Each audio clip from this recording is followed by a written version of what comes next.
folks, welcome back to Pop Pop Fizzle. I'm Jeff. I'm Heidi. And we're here to give you our not our non-spoiler. I already did that one. He did the non-spoiler. Yeah, we're here to give you our spoiler thoughts on It Chapter 2. If you haven't seen my non-spoiler review, we'll link to that down below.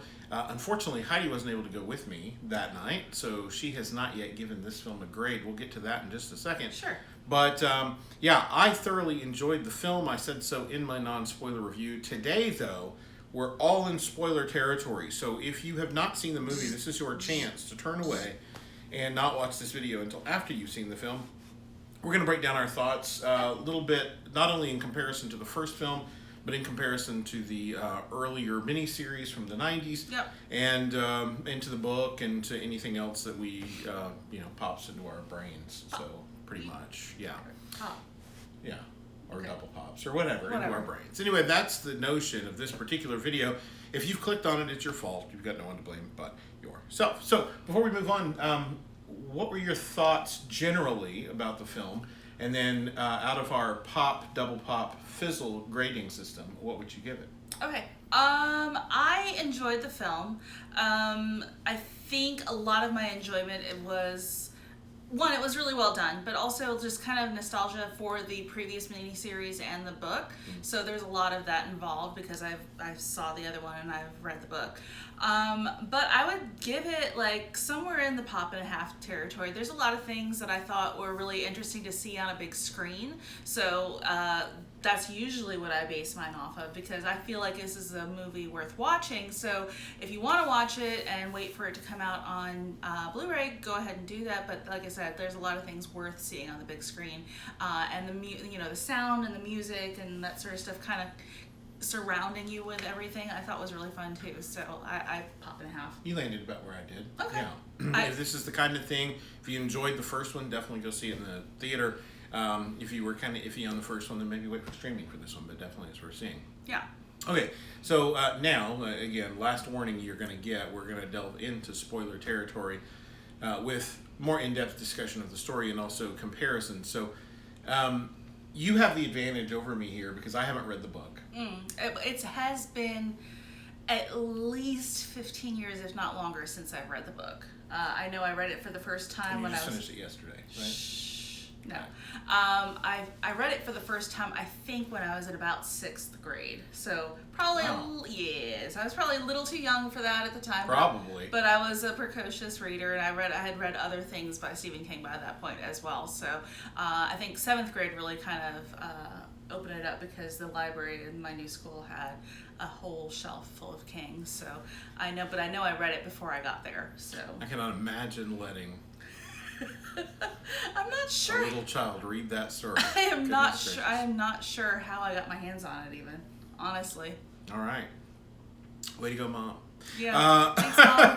But she was also a voracious King reader as well, Gotcha. So I think I saw her reading them, and I wanted to read them too. And that was a 1,200-page hardcover book, so I thought it was more of a challenge than anything else. It was, right. Of course, there is plenty in there that was absolutely not for children's reading. Sure. But we have a voracious reader, but she's very age appropriate. Yeah.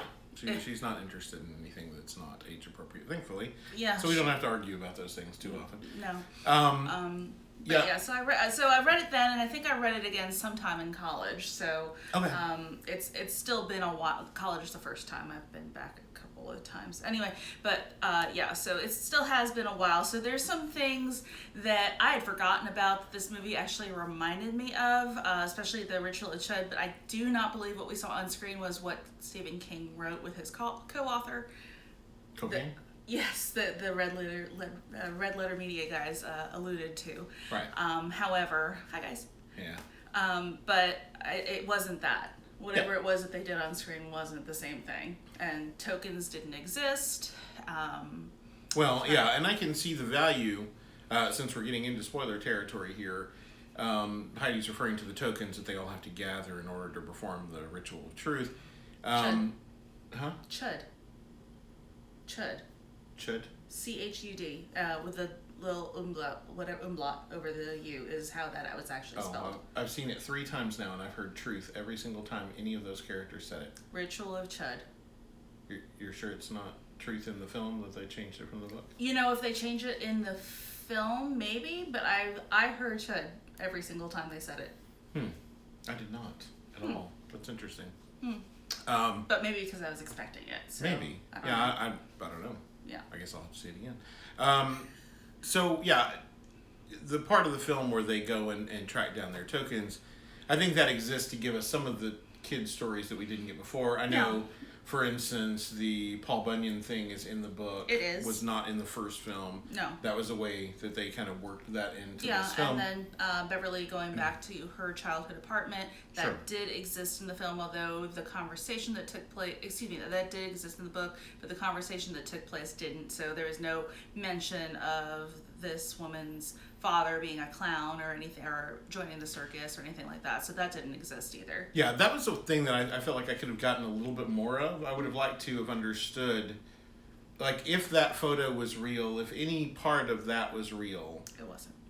Right. But if it was, was it that Pennywise, or it, was using a clown that was really there, taking on its form, maybe it killed the real person and used its form to commit acts of evil because it thought children liked clowns or something, and theoretical, whatever. If they were, I wish that because they gave us that little hint of something, that they would have given us a little bit more on that. I'm not huge on, I mean, it depends on the story, but I'm not huge on a movie needing to adapt absolutely faithfully the book. No. Especially a book as big as it, and with as many themes and concepts as were included. It's kind of a junk drawer of a book, like everything in.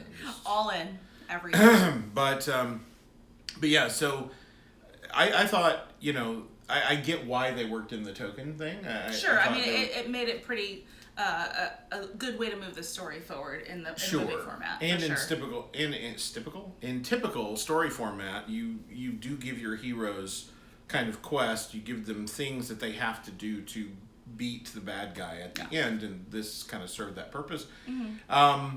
Let's talk casting. Oh my god, that casting was amazing. Yeah. Casting, is there an Oscar for that? Because there really needs to be one. For casting director? There should be. There should be. That should win, for sure. That was the most amazing set of casting choices. Every one of those kids was every one of those adults. Like completely. And given the fact that they had to come in afterward, after the first film was already done, this is really a case of the adults finding ways to connect to their younger counterparts and bringing on mannerisms, speech patterns, that kind of thing to help you buy the fact that these older adults are those kids from 27 years ago. And so, I mean, I always expect James McAvoy to be good. I've never really seen him phone in a performance. Never. No, he's always been excellent no matter what he's done. I love the fact that as Bill, when we see him on the movie set, in spite of the fact that it's very tense and he's under a lot of pressure, he's not stuttering. No. He's past that. He's past that. It's only when he gets the call. Bev, not even then. It's only his only real stuttering comes when Bev says Pennywise the first time, when they're sitting at that table. Oh, even talking to all of them, he's very controlled and not stuttering. Yeah, you're right. And I didn't it's when she says that. Pennywise that he starts to stutter, and it's when Eddie reaches for his inhaler, and like they all start feeling that fear, that anxiety. Yeah. Wow, I just completely missed that. I thought that was done really well. That was done amazingly well. I'll have to apologize. I don't recall the actor's name that played the older Eddie Kaspbrak. He did such a great job of inhabiting that boy's performance from the first movie. I love that kid when he appears in this movie too. He's great. Was great in Shazam. I like him anytime I see him. He always gives a good performance. But yeah, to see those two so well casted that they literally had his face transform into the younger version. Oh my goodness, a transition. That was really well done. So great. Just the intensity, the always on edge, bursting forth with obscenities as soon as somebody bumps into him or says something out of offhand or whatever. All of that match between the two was done really well. Jessica Chastain as Bev. Excellent. And here's the thing with Bill and with Bev, it's not necessarily that the adult versions look like the younger versions, although that was true of some of the others. It was more that they really got the gist of those characters in such a way that they were able to make you buy into the fact that they were those kids, even though physically they may have looked a little bit different than you would imagine those kids to look grown up. The one that really impressed me, though, was Ben, because Ben went through the biggest physical change. That happens in the books as well, and certainly in the original miniseries and all of that. John Ritter played Ben in the original miniseries, the adult Ben. John Ritter. R.I.P. You know. What a gem. But yeah, so even that huge physical change, that guy inhabited so many of the mannerisms and the sweetness and the way that he looked at Bev, facial expressions. Yeah, so much of that good. Was done so well, and so kudos to the casting for this film. It was done really well, and of course Pennywise. We have. Of course, a history with being fascinated with Pennywise, not only from the book but the original miniseries. I think he's the reason why everybody can't stand clowns today. Sure, and it's hard to top Tim clowns. Curry. I mean, it's his performance in that movie is iconic, for so sure. So I don't envy Mr. Skarsgård having to step into the role of Pennywise and sort of inhabit that role. However. He did it well. He did really well and gives us a really different version of Pennywise than what we got from Tim Curry. Yep. Which is much more fitted and suitable for this particular reimagining of that story. And, it's insanely good. I feel like he brings a lot to that. I really enjoyed, there's that one scene where he doesn't have the clown makeup on, but he's putting it on, and you can kind of see him become Pennywise when he's pulling those scars down. Right. Oh my gosh, that was, whoever thought of that. He needed a Skarsgård. No? Okay. But yeah, it was, I don't know, whoever thought of that scene, of course that didn't exist in the book either, nor in the 90s miniseries, but it was perfect. I thought that was just so good. Just kind of understanding even just where Pennywise came from, just facially. Yeah. Now, no movie's perfect. We say that all the time. There are certainly little things that bother me about a film or a plot. Not as much as bothered some of the other reviewers that I've seen. I've watched a few reviews between the time I saw it myself and the time that you saw it with me. One of the only things that stood out to me is I'm not sure I understand was when they were all picking up their tokens. Richie's token actually is a token, and I didn't see how that specifically connected to him in the kind of way that the other things connected to the other characters. They didn't, and because tokens didn't exist in the book, I mean, I can understand the artistic license of that particular character being very literal, so it was fine, but so because it didn't exist in the book, I have no idea why it was just a token, because that scene where he was at the video game place didn't exist in the book either. Right. So, I also, and I didn't have a problem with that. I mean, it's, if you're going to allude to someone having a secret and you're talking about the 80s, it makes sense that, that there might be some closeted, one of the friends might be closeted or whatever, and that sort of implication, that's fine. But they never resolved that. They never really resolve it, other than that maybe there's some hope at the end that he'll, be true to whatever he feels or whatever, with him scratching the initials on the or refreshing, I guess, the initials on the fence. But because it didn't exist in the book, I was kind of confused by all of those points. But while we're on Richie, let's talk about that casting. I thought that was done particularly well too. Amazing casting. I like Bill Hader in a lot of things anyway, whether he's doing voice work or whether he's actually in the film. I thought this was pretty strong. I mean, given Finn Wolfhard's portrayal of Richie in the first one, this was really good. Yeah, I mean, you could totally see that this was the same guy all those years later. Mm-hmm. I loved his little impersonation of Pennywise down in the clubhouse. Yeah. You guys don't remember the little dance? Yeah, all that was like, okay, dude. Yeah, everybody's got a friend like that, and so that was good. But yeah, the other thing that bothered me a little bit, and this bothered me about the first movie too, and I think it was probably a narrative problem within the writing of the script, is that Mike didn't get a lot to do in the first movie. No. Mike was there, but they gave all the historicity of the town to Ben in the first movie, young Ben, because he was the new kid, so he wanted to learn about, and that makes sense. but that gave Mike very little to do. Yeah. In this, Mike has a little bit more to do, but then we get to the part where everybody's retrieving a token, and we have no idea what his is or what he went through to get it until they're actually about to throw them into the fire, and then he just has it and says what it is, and whatever. And it was like, they could have given him a little more meat there. They could have given him a little something. I was not a fan. Like, I understand, like, logic, like, making that choice to make Ben the new kid wanting to learn about his town, but... This is in part 1. In part 1, yeah, in chapter 1. But I just, like, it was Mike's thing. That was part of what he brought to the group. Right. Before, there was no nail gun in the book at all. So him bringing the nail gun to a house that also is not part of the book. It's a bolt gun, I think. Whatever. Yeah, that house also, I mean, there was a creepy house on Niebolt Street, but that was not the entrance to its lair. That was not anything having to do with in the book. There was that whole thing about how to get to where it hangs out. That wasn't it.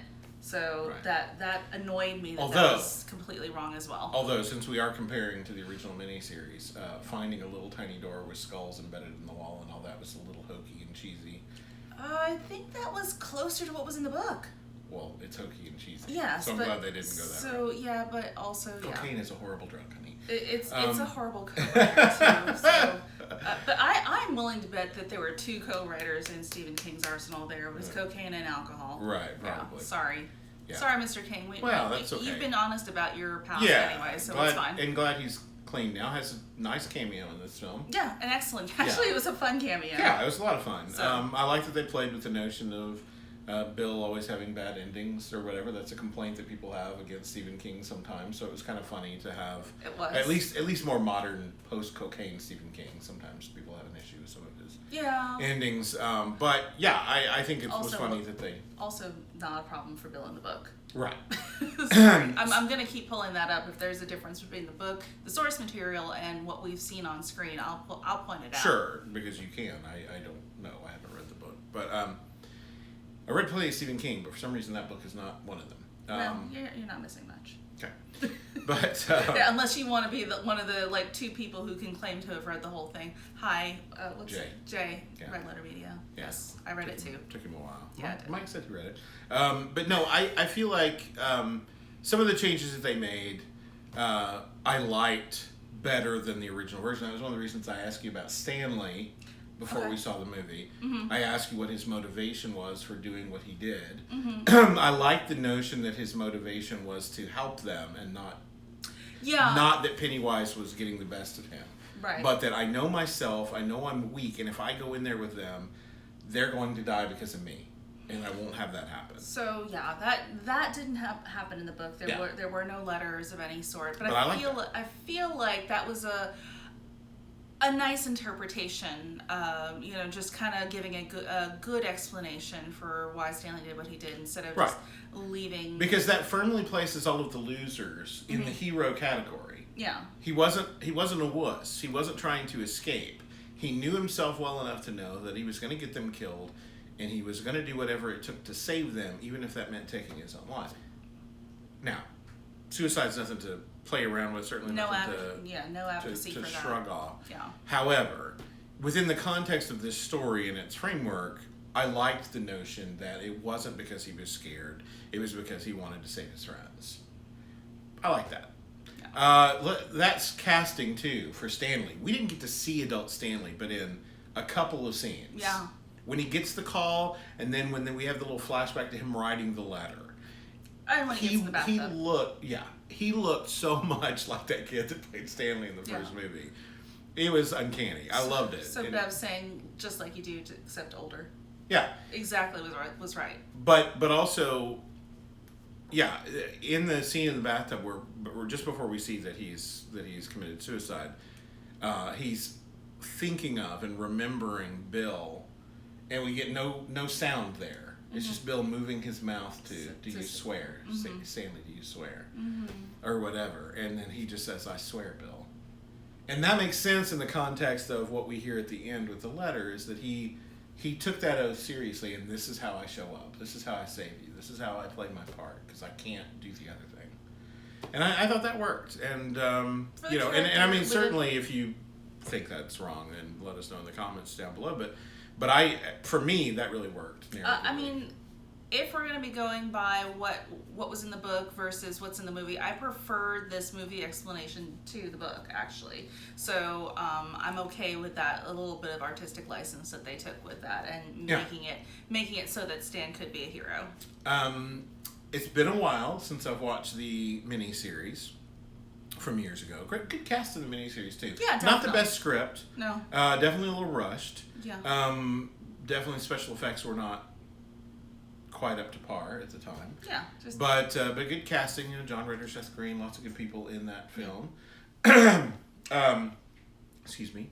But the one thing that I feel like when you compare the two, the old version of this, aside from Tim Curry's performance, which is really more spooky than scary. Mm-hmm. You know, I think this Pennywise verges a little more into scary and off the wall, and we're not sure what's happening. Whereas Tim Curry's is very purposeful and, you know what I mean? Yeah. And very measured in comparison. I think Tim Curry's performance stands out and stands up to the test of time, whereas the rest of the movie does not. The rest of the miniseries does not really. And I don't think that that's anything other than that it was a product of its time. Well, I think it's very melodramatic. Yeah. The performances in the miniseries are very soap opera-y. They are. But I mean, it was the 90s, and they actually set everything back for what it was set in. So the original novel was set in the 50s and the 80s. So they actually did it for this newer set of movies. It was set in the 80s and 2016. Today. Yeah, so a little bit better. Of course, it'll look better for our more modern eyes. Sure, but also I feel like, you know, it's very much a product of its day, and that's not a bad thing. There are a lot of great movies that are a product of their day, but this one was made for TV. Mm-hmm. And to be fair, a lot of the Stephen King adaptations that were made for TV in that era are pretty bad. I mean, some of them have their moments, and certainly even It has its moments. Yeah. But on the whole, they tend to veer into some bad tropisms and that kind of thing. Bad TV in general, but whatever. I enjoyed the Stan miniseries, so I don't know. I think there's some people who are there. You either loved it or hated it. And I actually really enjoyed it. I keep hearing rumors, and if you know facts about this or have a link that you can share, definitely put that down below. But I've heard that they're developing The Stand as a series. That would be amazing. Or a set of series, you know, like several seasons of television to tell the I story. don't feel like a whole several seasons is worth it, but I feel like if you do like an anthology of somewhere between 10 and 14 episodes, I think that would be fantastic. We also know that while we're on the subject of Stephen King and television shows, we know Castle Rock is coming back in October. Yay! We know that it'll connect to Misery somehow and have... I don't think Kathy Bates is going to be in it, but her character from that series will be from that movie. And then Dr. Sleep is coming out. Dr. Sleep is coming with Ewan McGregor, yeah. Yeah, so that'll be exciting. Stephen King plus Obi-Wan Kenobi equals win. Sure. I mean, it looks good. The trailers we've seen for it look good. But back to it. Narratively, I feel like the transition between part 1, part 2, chapter 1, chapter 2, whatever, worked for me. I see a lot of people saying that the second chapter isn't doing it for them compared to how much they love the first one. And I have to wonder if some of that isn't nostalgia. You know, when It Chapter 1 came out, it was hot on the heels of Stranger Things debuting.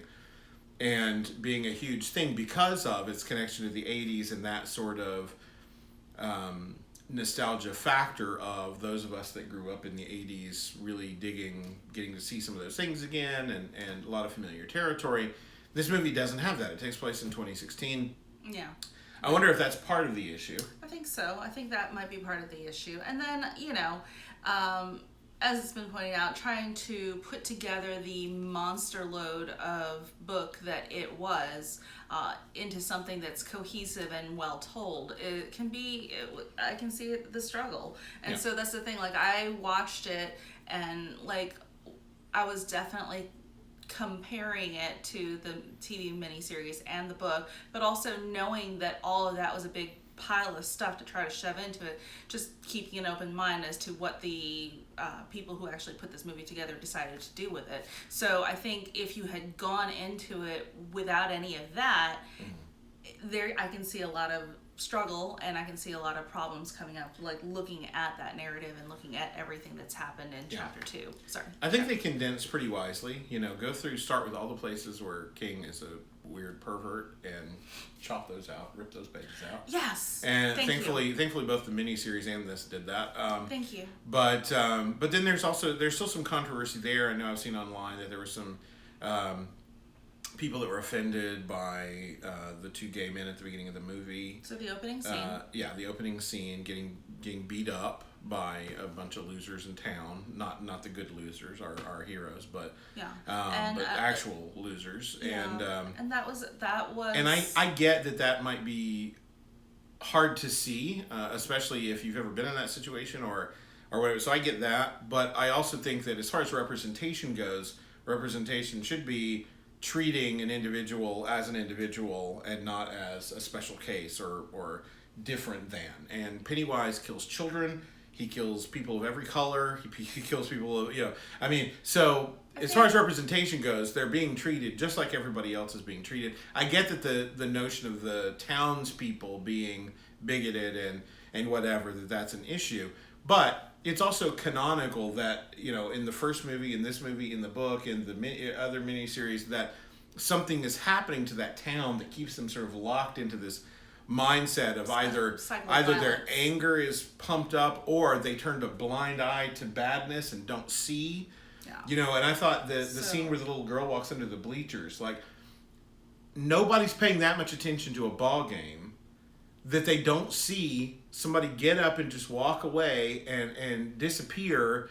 Like, that's horrible parenting. And I know that happens occasionally, but we saw the mother with the girl at the carnival, and she was paying attention. So I think we were supposed to get, here's Pennywise pulling this little girl away from the pack, and nobody even notices because they're so enthralled. But in the beginning, it was Pennywise inciting the anger and the violence. Sure. So, and I believe, and so this, people can correct me if I'm wrong, but so in the book, the gay man was alone, so he didn't have a partner in the book, just to let y'all know that, if you didn't already. But it was because of the good nature and the almost childlike nature of that particular man, not because he was gay, but just that particular man, that he was able to be pulled away by Pennywise. But there was an incitement of anger and violence against him because of Pennywise. Right. So it was not necessarily, awful things happen like that, unfortunately. Sure. Even in this day and age, and nobody's sure, and should be condemned. Nobody deserves to take a beating because they're different. Yeah.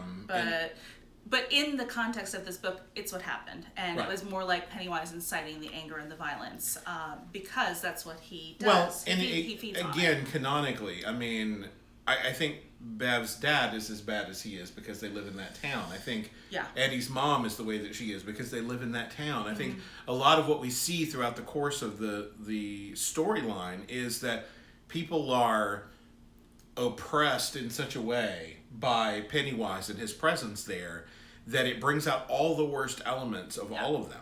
Yeah, they're worse. Except for the children, who are relatively untouched unless they're really kind of dark to begin with. You've got bullies, and of course they're going to be a little more easily swayed by Pennywise, but you've got a group of friends who actually care about each other in spite of what's around them, and that's powerful and something that Pennywise has a more difficult time with. I think that makes sense narratively.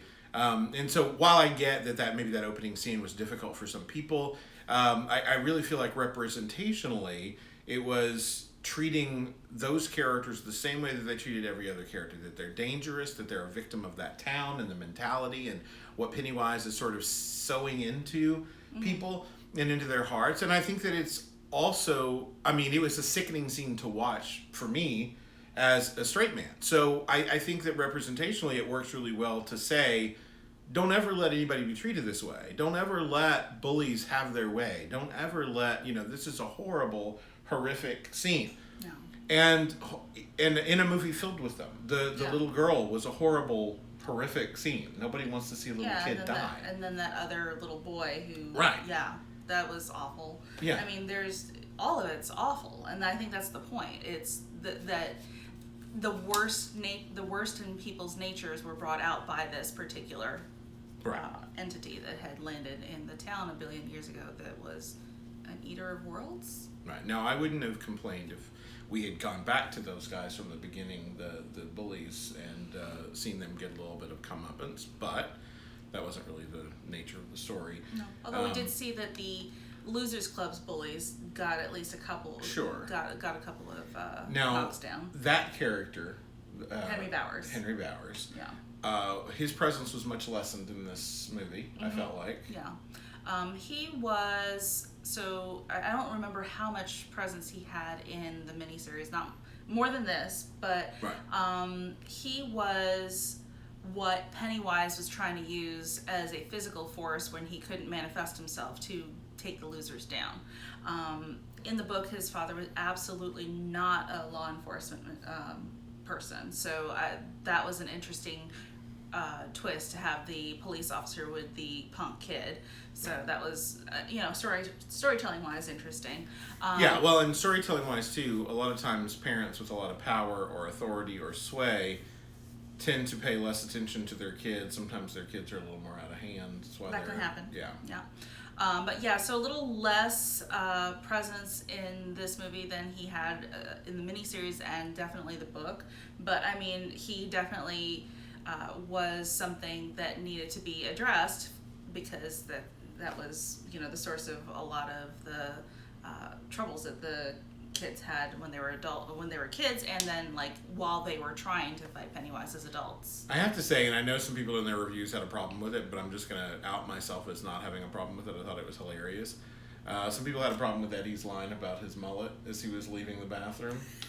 And I was like, I felt like that was so in character for Eddie. Yeah. And he's in shock. So he's just reverting to form, and but I also liked, and I kind of chuckled at when they ran up the stairs after hearing the scuffle, and he was like, "Bowers is in my bedroom," like it was just such a nonchalant thing to say, considering the fact that his face had just been cut open. Yeah, so there was that. But also kudos to Eddie, and I love that moment because you almost think like, is this a trick on Bowers? Like Eddie almost seemed a little bit like a Pennywise illusion or delusion or something, but by backing up and getting into the shower and closing the curtain.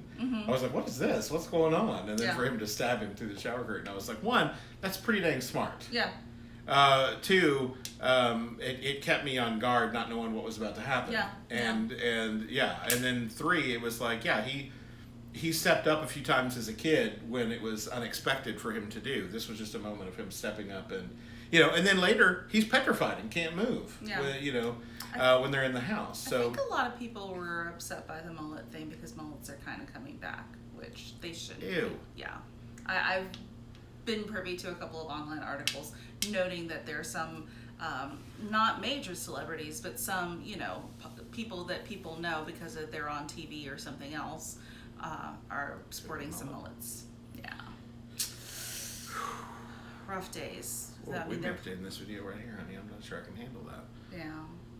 Especially considering some of my teenage years and some of my haircuts from back then. It was definitely the thing at the time. But it's like you look back at that stuff now and you're like, why did we ever think that was an okay thing?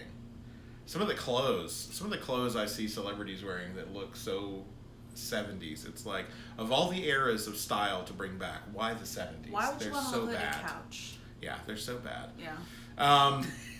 Okay. Sorry, we digress. But yeah, so loved Eddie being unexpected, but also, true to character, having moments of panic where he couldn't do anything. Well, and same with Richie. Yeah. I love Richie telling him, "You're braver than you know." Of course he batted an insult in there as well. Of course. But, yeah. But all of that was true to that character. I loved all the stuff. I loved, again, we're all in spoilers here anyway, but I liked that Eddie's death was impactful on all of them, that it wasn't just something that they shook off because they were free of the clown. Yeah.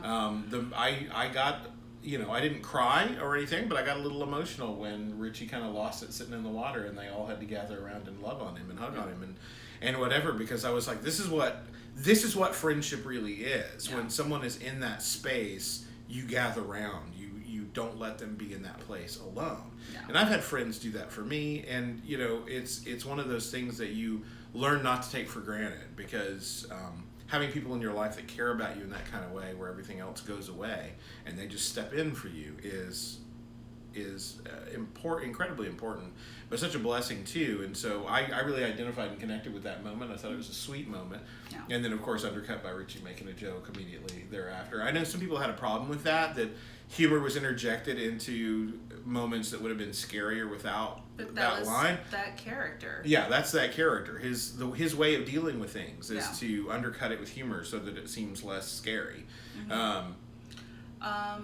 So let's talk about the ending. Okay. So in the book, That was the part where Harley Quinn came out and she had the thing. Right. And then busted the balloons. No. And was, no, Harley she doesn't Quinn. like clowns. She doesn't like clowns, but yeah, who does? It's not that? No. Okay. So in the book, there was no thing like everything has to inherit the form that it has. That was, just throw that away. That wasn't there. So all of them chanting about him not being big or just a clown, again, not there.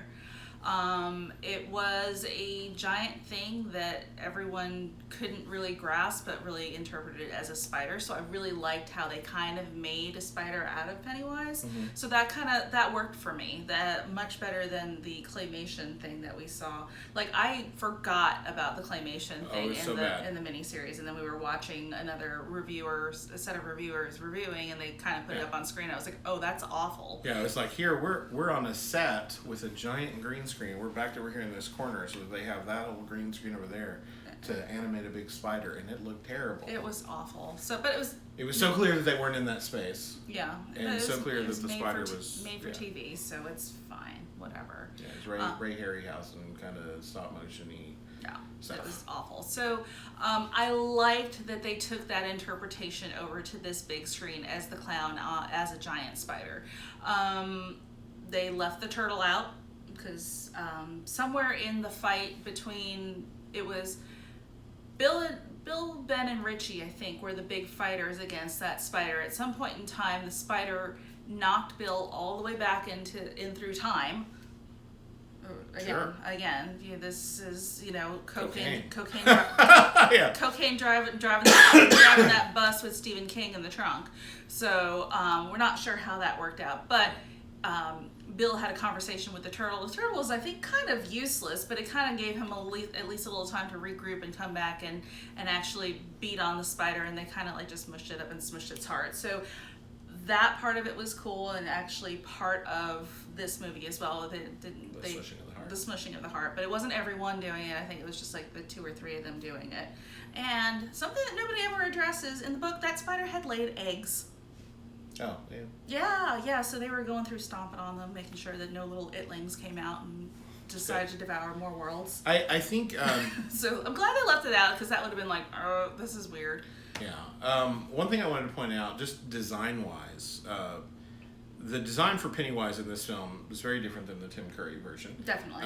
But I really liked it, and I liked too. some of the motifs that kept coming back. So in this movie, when Bill is going to get his token, which he doesn't really know what it is, but he goes and finds, he ends up with the boat that he made for Georgie.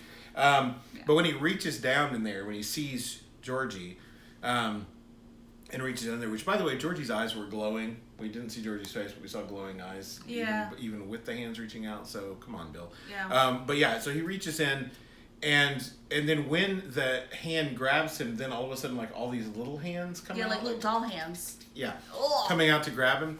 And then in the cave, when Pennywise goes to, when Mike is just kind of in his own head going, I'm sorry, guys, I'm really sorry, or whatever. And Pennywise goes to stab him, he pulls his hand back, and a bunch of little hands come out, and then the spike thing comes through the little hands, and the little hands all kind of come down around it to form that thing. And I thought, well, that's cool. That's a cool motif, because he's eaten a lot of children. He's absorbed whatever fear, whatever stuff that he gets from them anyway, as well as like physically eating some of them. So the notion that he has, parts that aren't his or that he's absorbed or whatever, that was kind of gross. That way. That's gross. Yeah, all that was kind of gross. But cool. But a cool effect, like when you notice that we've seen that motif happen before, that it happens again, and we see it specifically attached to him. I thought it was cool. That was pretty cool.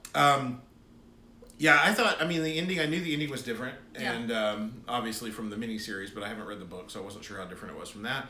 But I didn't have any problems with the ending. No, I thought, for the way that they designed this movie, I thought it worked. Like, I thought it was really clever to say, okay, let's go back the way we came, and he'll have to get small in order to come through. Mm-hmm. I wish they would have gone that route.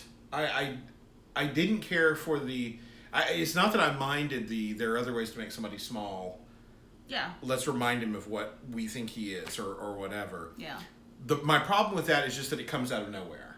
That Mike just says it. There are other ways to make somebody small. If we had something, and I liked that they gave us the moment with Eddie choking the leper.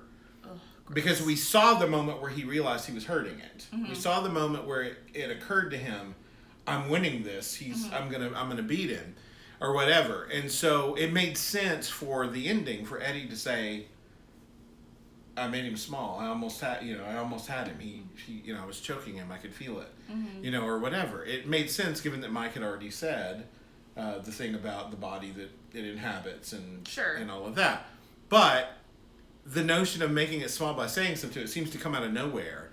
To me, it would have been better for them to go the route that they said and make him physically smaller. And I don't know, like.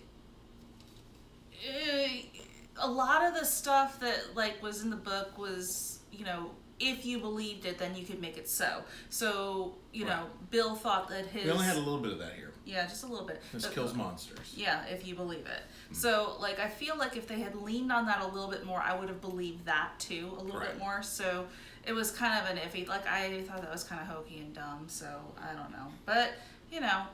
Also, it's been a while since we've seen Chapter 1, so there may have been some things that kind of undergirded that in Chapter 1 that I just don't remember. But even still, knowing that people haven't seen Chapter 1 for a couple of years probably, you need to reinforce that if it's something you're going to use. Yeah, exactly. So I just didn't really buy it, but...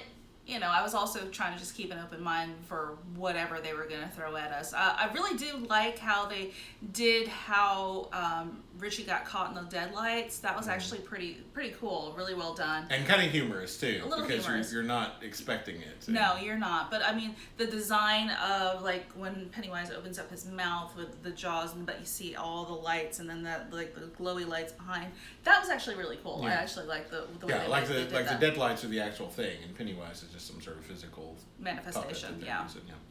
But also, which might tie into there may have been a real clown, and they're just using some sort of whatever. But we didn't get into any of that. No, and it was never in the book. So but I would have gotten any more. I like the thing with Richie too, where he's with Eddie, and then when they all kind of shrink it down to size, he runs over there and he pulls off the thing that stabbed Eddie. That's what he does, and I thought that was good. They've got it down to size. Screw this guy. Yeah.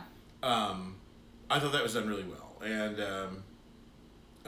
but yeah, so again, we're kind of underscoring here a few of the things that we had issues with, but every movie has issues. There, any number of movies that I enjoy. If I spend my time trying to pick apart all the things that don't actually work, then I'll find them for sure because there's not any perfect movies out there, but.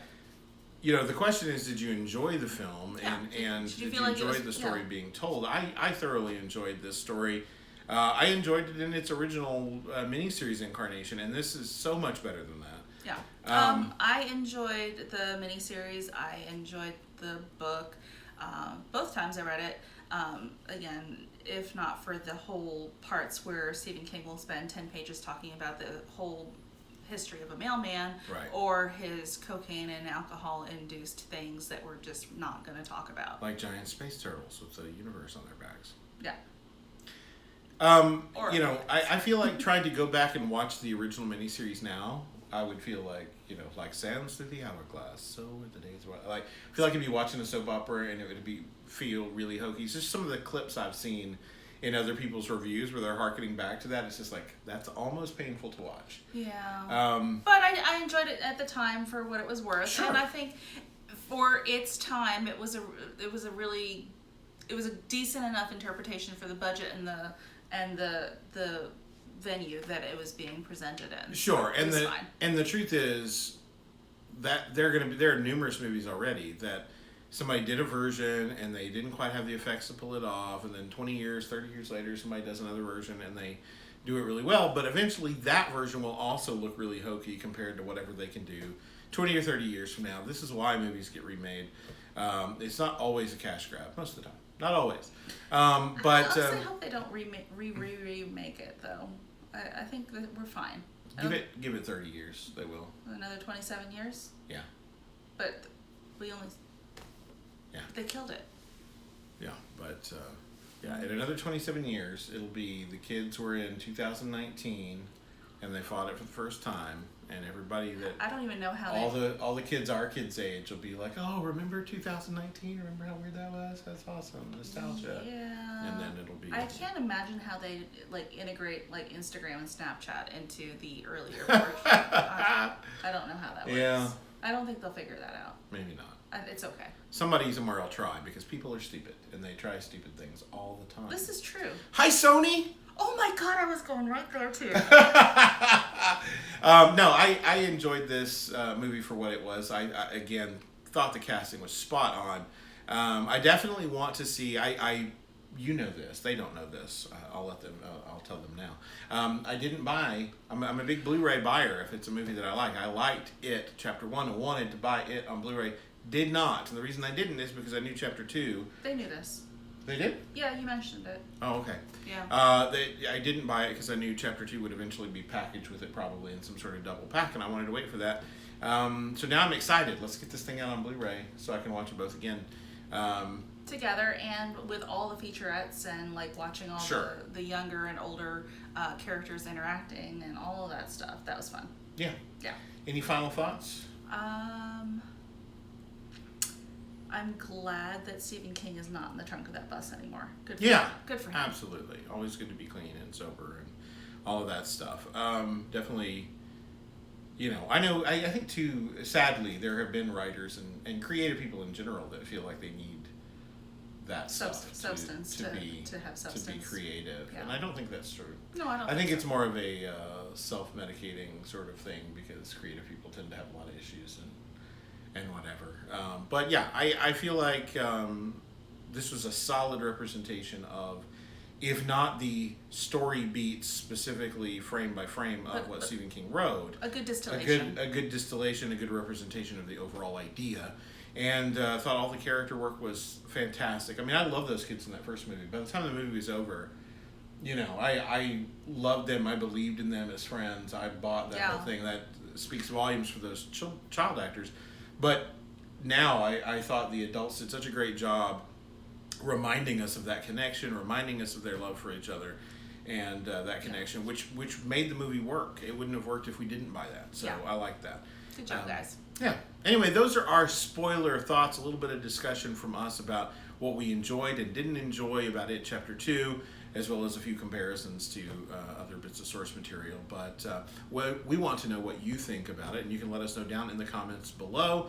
This is a spoiler video, so feel free to talk spoilers all you like. We're happy to reply when we can, so do that down below. If you like this video, Give it a thumbs up. and consider subscribing to the channel. We love it when you do that. We're a tiny channel. We're growing a little bit at a time, a person or two here or there, but we appreciate every single one of you. Thanks, everyone. We don't want to be one of those channels that blows up overnight and we suddenly don't recognize all the names of the people that comment and that kind of thing. We're kind of trying to pay attention to that and grow it steadily and slowly, and appreciate every single one of you. We don't want it to be a job. This is something that we enjoy doing. We love films. We love TV. We love talking about those things. And so we do this just because we have fun, and we hope that you enjoy it as well and come along for the ride by subscribing. If you've already subscribed, hit the bell icon. Make sure that you're notified, supposedly, when we drop something new. We don't know if that actually works or not. I hear rumors. I also hear rumors that I work, and I just sit and type all day, so it's not really work. That's still work. I don't know. Cocaine though is not No. driving. No cocaine not in the driving back that. seat. The only thing driving that bus is Monster and iced tea and That's Diet right. Coke. That's right. That's right. And a little bit of crazy. But yeah, that's it. So that's it for us. Join us next time. We'll be back with more movie reviews and trailer reactions and that kind of thing. And if a trailer has come out and you want us to react to it, be sure and let us know down in the comments below. We always try to hit those if we can. Until next time, folks. All right, bye. Bye.